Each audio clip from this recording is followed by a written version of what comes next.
Setiap daripada kita ada ujian masing-masing. Malah ada yang diuji bertubi-tubi tanpa henti sampai kadang-kadang menyebabkan kita berfikir, macam mana agaknya mereka ni boleh menghadapi semua perkara tersebut dengan tabah. Hari ini dalam ziarah Ashifa Iltizam Relief Society, kita berada di rumah Puan Izan, seorang ibu tunggal yang juga diuji tanpa henti sejak 14 tahun lalu sampai hari ini. Assalamualaikum.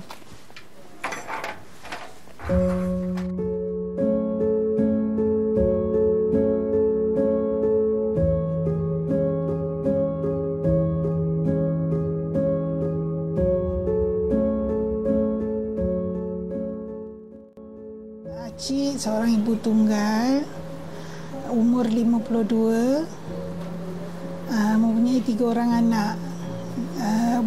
Mereka berumur 21, 19 dan 14. Dulu Acik mengasuh baby sampai 2019. Meniaga online, jual sambal kan. Lepas dah tak boleh berjalan ni, Acik tak dapatlah mengasuh lagi lah. Dah tak boleh nak gunakan mata, tak dalam meniaga dah. Acik mula sakit dari 2014. Dah mula sakit saraf tu. Dah start bertongkat 2014. Yang teruknya sejak 2019 sampai sekarang lah. Tak boleh jalan, tak boleh, mata terlalu sakit. Sekarang mata belah kiri tak boleh guna dah. Mata kanan boleh tengok sikit-sikit je. Acik ada kencing manis, darah tinggi, thyroid, sakit saraf, slip disc. Acik ada masalah dalam perut, memang cerit-berit setiap hari. Doktor kata mungkin kesan ubat-ubat yang banyak Acik makan kan.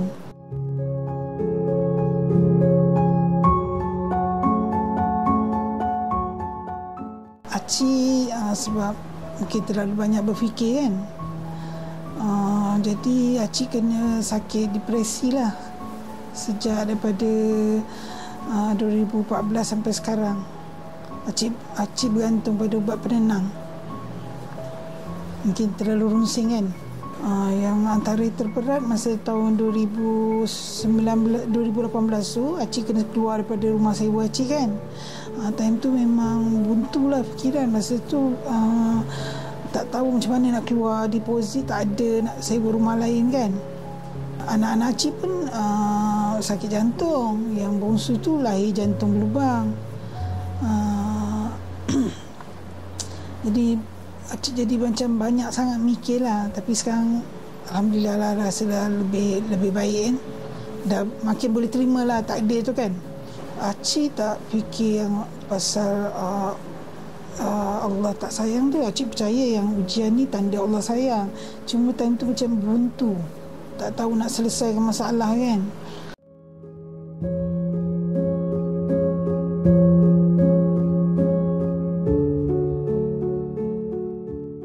Acik dapat sewa rumah daripada zakat dan masjid. JKM pun ada bagi duit belanja setiap bulan. Zakat Acik dapat, Acik juga asnaf perubatan zakat, dapat bantuan barang-barangan perubatan, contohnya pampers. Acik pakai pampers 24 jam kan. Sebelum menjadi asnaf perubatan, banyaklah belanja nak keluar kan, nak beli pampers apa semua. Tapi semenjak jadi asnaf perubatan zakat, dah banyaklah ringan dia, tinggal tambah sedikit-sedikit je lah lagi. Syukur sangat-sangatlah, terharu kan. Sebab memanglah Acik dibantu oleh pelbagai pihak, zakat, masjid dan JKM. Tapi kadang-kadang kita perlukan duit juga kan, untuk bayar bil ke lain-lain keperluan lah. Jadi bila ada sumbangan tu sangat meringankan lah. Bila pergantungan kita kuat pada Allah, Allah akan sentiasa hantar bantuan. Dia lapangkan fikiran, dia hantar orang yang baik-baik dalam hidup Acik kan. Itulah rasa seronok sangatlah tinggal dekat TTDI ni. Semua masjid sangat jaga kebajikan Acik kan. Jiran tetangga pun sentiasa tanya khabar. Tak rasa keserangan lah, tak rasa sebatang kara ke apa, rasa macam kampung halaman sendiri. Rasanya sebab orang sini memang baik. Acik tak payah minta tolong, dia orang yang datang tolong Acik.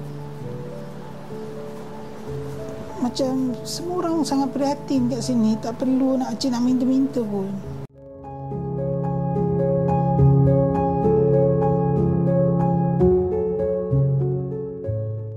pada Acik, Allah bagi ujian sebab nak kita datang dekat pada dia. Tanda Allah sayang lah, sebab dia nak dengar suara hati kita kan. Mungkin sebelum ni kita jauh, bila kita terlalu senang lenang, kita jadi leka kan. Acik cuma harap anak-anak lah berjaya dalam pelajaran kan. Setakat ni baik-baik je lah, tak adalah cemerlang ke apa, tapi biasa-biasa je lah, dan harap mereka dapat terus sambung belajar sampai peringkat yang tertinggi lah, setinggi yang boleh kan. Acik galakkan dia belajar setinggi yang boleh.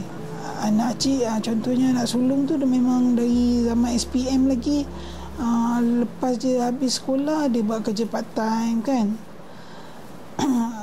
Dia kerja rata-rata lah sambil menunggu result keluar tu kan, sebelum dia dapat masuk politeknik.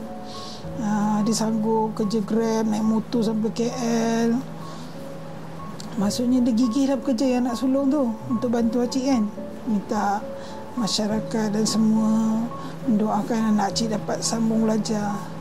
Pasal penyakit ni, InsyaAllah dalam ujian tu Allah akan bagi kebahagiaan dan bentuk yang lain pula. Cara kita memandang masalah tu lah. Kita kena fikir positif. Kita kena yakin setiap ujian tu ada hikmah dia.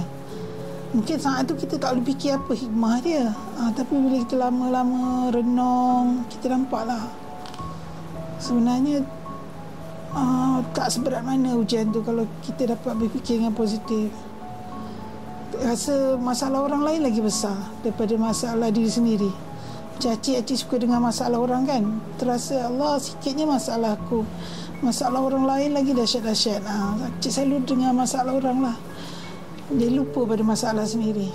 Ziarah Syifa kita kali ini merupakan salah satu ziarah daripada Iltizam Relief Society, dan kali ini kami berpeluanglah untuk menziarahi Puan Izan yang kita sayangi pada hari ini, dan Alhamdulillah kami juga dapat membawa bersama-sama beberapa orang ahli lembaga pengarah untuk ziarah kali ini.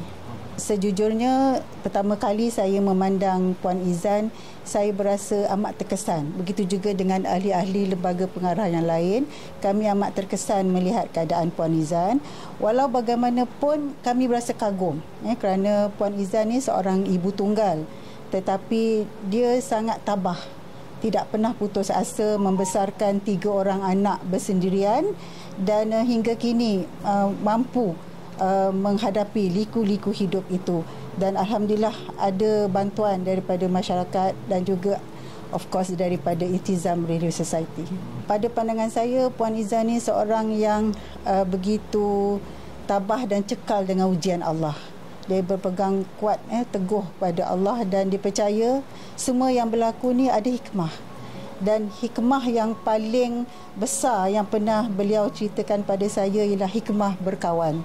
Okay. Apabila Puan Izan menghadapi masalah ini, banyak bantuan khususnya daripada NGO Iltizam, banyak bantuan daripada masyarakat, jiran-jiran, kawan-kawan, dan dia kata dia tak pernah mempunyai seramai kawan semasa beliau muda dulu, tetapi kinilah dia dapat rasa nikmat berkawan hasil daripada Allah Subhanahu Wa Taala.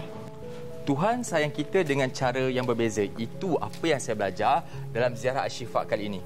Puan Izan, kita lihat cukup tabah menerima setiap dugaan ataupun ujian yang menimpa diri beliau, termasuklah ahli keluarganya. Merayu simpati ataupun meminta bantuan dari orang lain sedikit pun tidak keluar dari mulut beliau. Puan Izan diuji dengan isu kesihatan dan juga kesusahan, manakala kita pula mungkin diuji dengan kesenangan. Maksudnya, apalah gunanya kalau kita sihat dan juga berkemampuan tetapi tidak membantu ataupun memberi manfaat kepada orang lain. Jika anda berjiwa besar mahu membantu, sumbangan boleh diberikan terus kepada Puan Izan ataupun melalui Iltizam Relief Society.